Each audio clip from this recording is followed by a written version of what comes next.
내가 천사의 손에서 작은 두루마리를 갖다 먹어버리니 내 입에는 꿀같이 다나 먹은 후에는 내 배에서는 쓰게 되더라. 복음을 듣는 것은 쉬운 일이지만 복음을 살아낸다는 것은 그 만만한 일이 아니라는 것입니다. 우리에게 선포되는 복음은 찬란한 영광을 가진 아름다운 복음입니다. 그런데 우리는 그 복음을 살아낼 능력도, 복음을 살아낼 실력도 없다는 것을 알게 됩니다. 2017년 미국의 라이프웨이라는 설문단체에 조사한 바에 의하면 청년들이 교회를 떠나는 이유 중에 대학 진학으로 인한 이사를 제외하고 교회를 떠나는 첫 번째로 꼽은 이유가 바로 위선이었습니다. 내 순례 여정을 뒤돌아보면 나와 교회 사이를 가로막은 몇 가지 장벽이 보인다. 첫 번째가 바로 위선이었다. 그리스도인들은 일요일 아침이면 좋은 옷을 차려입고 서로 웃지만 그런 겉모습으로 비열한 마음을 숨기기가 더 쉬움을 나는 직접 경험으로 알았다. 그래서 무엇이든 위선의 낌새만 보여도 무조건 반감이 들었다. 우리는 은혜를 말하면서 율법으로 살았고 사랑을 말하면서 미움을 흘렸다. 이런 교회의 현실에 우리는 과연 어떤 소망을 가질 수 있을까요? 이제 필립 얀시가 교회에 돌아온 이유이기도 하고 제가 교회에 돌아온 이유이기도 하고 또 오늘 본문이 우리에게 주시는 말씀이기도 한 그럼에도 불구하고 여전히 교회가 소망인 두 가지 이유를 같이 나누겠습니다. 첫 번째, 교회의 연약함과 부족함에도 불구하고 여전히 교회가 소망인 이유는 하나님께서 교회를 지키시기 때문입니다. 이 측량이라는 표현은 하나님께서 선택하신 하나님의 백성을 보호하신다, 구별하신다, 생명으로 인도하신다라는 말씀입니다. 이곳은 이방인에게 짓밟히도록 내어둔 성전 바깥 마당과 구별되는 곳입니다. 성전과 제단과 거기서 경배하는 자들은 결코 그냥 내어버려 두지 않으십니다. 그 하나님의 열심이 있다라는 것이에요. 하나님의 공동체, 하나님의 교회를 보호하고 생명으로 인도하는 하나님의 일하심, 하나님의 열심이 여기 있는 것입니다. 나는 내게 절실히 필요한 그 무엇이 교회 안에 있음을 마음 깊이 느낀다. 잠시 교회를 떠나 있을 때면 고통받는 쪽은 언제나 나였다.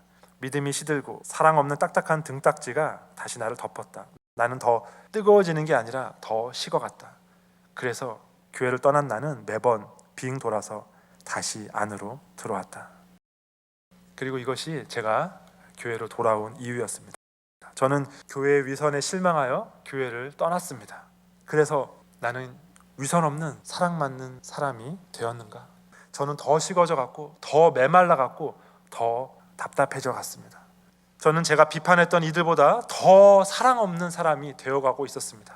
저는 공동체 안에 있어야 사랑을 배울 수 있고 잘할 수 있다는 것을 깨닫게 되었습니다. 왜냐하면 하나님께서 목적을 가지고 교회를 세우셨고 또 교회를 위하여 또 교회를 통하여 일하고 계시기 때문입니다. 그래서 필립 얀시는 이런 말도 합니다. 완전한 배우자, 완전한 부모나 완전한 자녀를 둔 사람이 어디 있는가? 불완전하다고 해서 우리는 가정이라는 제도를 버리지 않는다. 그런데 교회라고 왜 버린단 말인가? 하나님께서 필요하셔서 만드신 공동체가 바로 교회입니다. 그렇기 때문에 하나님께서는 교회를 측량하시고 교회를 소유하시고 교회를 지키기 위하여 열심을 내고 계십니다. 그렇기 때문에 우리는 교회에 대한 소망을 놓을 수 없는 것입니다. 그럼에도 불구하고 교회가 소망인 두 번째 이유를 나누겠습니다. 그것은 하나님께서 사명을 맡기신 곳이 바로 교회이기 때문입니다.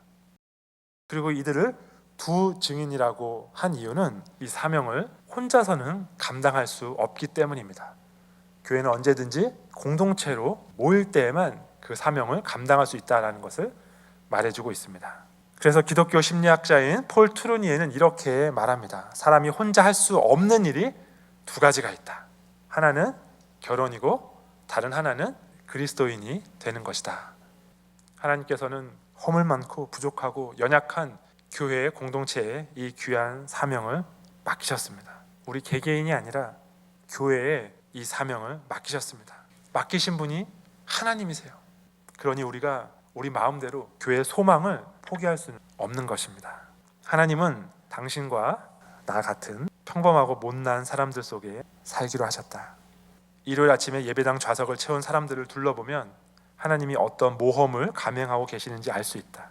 무슨 이유에선지 이제 하나님은 불기둥이나 구름기둥으로도 아니고 갈릴리에 오신 이들 아들의 물리적인 몸을 통해서도 아니고 내가 다니는 교회를 비롯하여 하나님의 이름으로 모이는 다른 모든 교회를 구성하는 잡동사니 인간들을 통해서 세상에 자신을 계시하신다.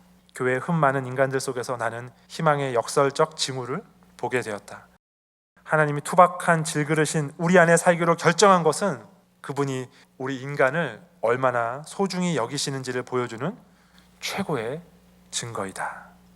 부족하고 연약한 나 때문에, 그 작은 상처 하나 용서하지 못하는 나 때문에, 나 자신도 구성원인 교회는 여전히 하나님의 고민입니다. 그러나 하나님께서는 그런 나의 모습에도 불구하고 우리의 입에서는 그 말씀이 달지만 배에서는 쓰게 되었다라는 것을 아시면서도, 우리의 수준과 실력이 그 정도밖에 안 된다라는 것을 아시면서도 교회를 보호하시며 교회를 통해 하나님의 사역을 이루시기로 결정하셨습니다. 왜냐하면 우리가 그럴 가치가 충분하다고 믿으셨기 때문입니다. 그래서 자신의 아들을 주신 것이니까요. 그렇게 교회는 우리의 고민이지만 동시에 우리의 사랑입니다. 왜냐하면 하나님께서 사랑하시기 때문입니다. 이것이 우리가 소망을 가져야만 하는 이유입니다.